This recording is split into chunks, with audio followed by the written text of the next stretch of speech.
All right, I've kept my promise that I was not going to watch the garbage wrestling program that airs on the TNT network on Wednesday nights, the outlaw production that is slowly sinking away and losing their grip on life from many, many self-inflicted wounds because nobody can take their own business seriously. They're too busy waving their PPs around in their hands.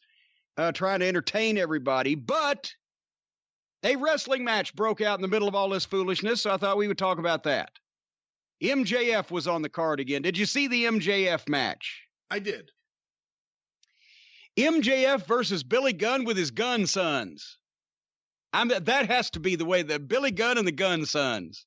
I like that. It has a ring to it. What would they call them? The Gun Club? I don't know. It was one of those, because they can't say Billy Gunn, so they have to say, here's Billy with Austin and what did the other son's name is? So-and-so Gunn. What was the other guy's name? Oh, God damn it. I'm sorry. I apologize because I don't know the young man. I'm not trying to slag him off, but Austin looks great. He was the one that stayed ringside. He looks fucking good too. Billy Gunn's genetics are insane, especially at his age. He looks awesome physically. He's hard as a rock.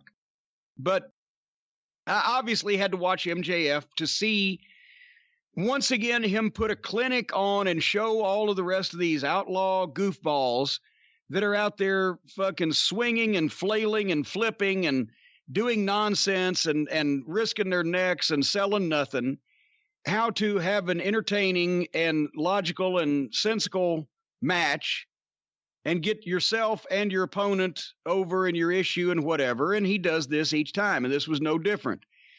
They open up with a classic heel shit. He locks up with a bigger, stronger guy, and he can't get the fucking wrist lock. Oh, shit. So he's like, oh, right. Backs up, right? Oh, sorry. Then they go into their wrestling, and everything makes sense. Billy Gunn actually blew when they were in the opening exchange there, one of the opening exchanges they did, it was a roll-up spot. Billy Gunn blew it because he turned around. He shouldn't have. And MJF just went into it anyway, backed him up into the ropes, and Billy shoved him off and covered it up. So the fucking new kid's covering up for the veterans' mistakes. I'm sure that MJF, he probably doesn't have to watch the matches because he knows what they're all going to look like before they actually do them, because they all look the same, but everything he does is different and he probably, as I say that now, doesn't have to try that hard to be different from all these other guys, but everything he does in the matches is different. He took the heel walk. Fuck it. Billy goes, brings him back. They were gone just long enough from sight. And then here comes Billy with the fucking heel over his shoulder. Then MJF gets some fucking heat with a dastardly chop block on the leg and actually worked the people. Imagine that. Worked the crowd. You legitimately believe that he has disdain in his heart for all these people. Billy fired up a couple times, but he would, like, one time he missed a knee in a corner so that MJF could go back to the leg. MJF went for Billy's, what does he call it? His ass drop, the famouser, and of course missed it. So then Billy got it. But Wardlow, the fucking bodyguard, is up to toss the fucking ring in. Billy Gunn wipes Wardlow out, which gives him a little something, and turns around into the fucking shot with the ring. 1, 2, 3. Finishes perfect. MJF over. Billy had a fucking fine showing. Had an out at the end. Heel cheated. Got the gimmick over. Got the fucking match over. They can do it when they try. It's just, it's almost like all the wrestlers on the rest of the card are refusing to actually have a competent, serious, solid, sensible wrestling match.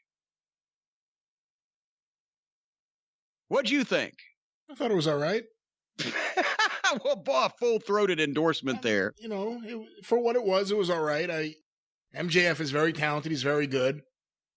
Billy Gunn, I can't believe I'm watching Billy Gunn in 2020, to be quite honest with you. And once again, he's right there, and his shit's better than the fucking guys that are 20 years younger. No, his stuff is good. I do have to say, though, when I see Billy Gunn, all I think is, you know what? I'm 40 now.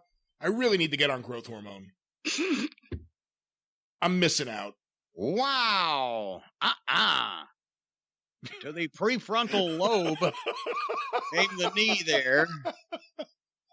But anyway, no, and once again, it wasn't, and this is what they don't understand either. It wasn't the main event at Starrcade 86. It wasn't supposed to be. It's supposed to be a match to get a fucking point across and give MJF another win and keep the thing going with him and probably his sons, which that'll be gold if MJF gets to tackle Billy Gunn's kids verbally. But then after they do something that's perfect for business, then there's the heels at ringside. They just got some heat, and they get into it with Luchasaurus and Jungle Boy and old Stunted Growth. And that would be fine, too, if I understand they're trying to, milk the big men, Luchasaurus and Wardlow. But I think, unfortunately, from what I've seen of Luchasaurus, I think he'll bring Wardlow down rather than Wardlow elevating Luchasaurus. And Jungle Boy is no doubt a talent, but when he's in that group, he's just a middle card guy. Until they start focusing on him, like the bright spots when he gets out and has a match with Cody or has a match with MJF. If a sustained push for him as a single in a year and a half would lead some good results, or reap some good results.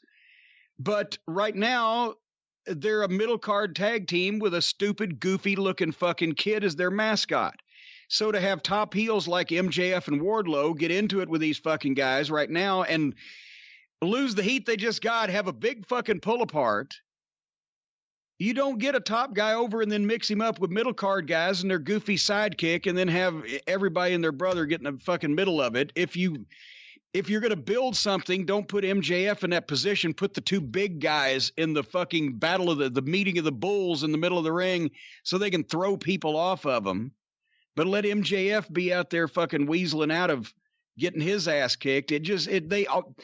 They have to, after every match, because they think that's somehow smart booking to continue all the stories, they've made a point with the match, and then they have to do some kind of fucking goofy angle, sometimes involving people involved in that match, and sometimes not even, or sometimes just barely. And they've just made a point, and then you forget the point they just made because they're making another point. They're putting a hat on a hat. Somebody liked that the other day when I said that. They put a hat on a hat. They put a hat on a hat here. That's what I thought of that. But at least AEW doesn't have to take as long to watch as it used to. Go ahead. Don't stop ripping these up. I'm not selling these for charity. These will go with me to the grave. You're going to be buried with your ripped up AEW notes? I'm keeping a big pile of my ripped up AEW notes. They're going to be buried with me, and then it's going to be like the search on Oak Island, right? They're going to be trying to fucking dig me up, find the money pit, to sell these fucking notes. But I think there's something that can be done with these. I don't know, something positive and productive. Well, I'll make more. Anyway, I must apologize to our friends at All Friends Wrestling or All Petite Wrestling or anything except wrestling or whatever that we've termed it here lately, because they no longer hold the status as champions and have the position of having perpetrated the absolute stinkiest, worst offense to the wrestling industry ever in the football field fuckery match. Because now I have seen what WWE called backlash and what we termed earlier in the program should have been backwash.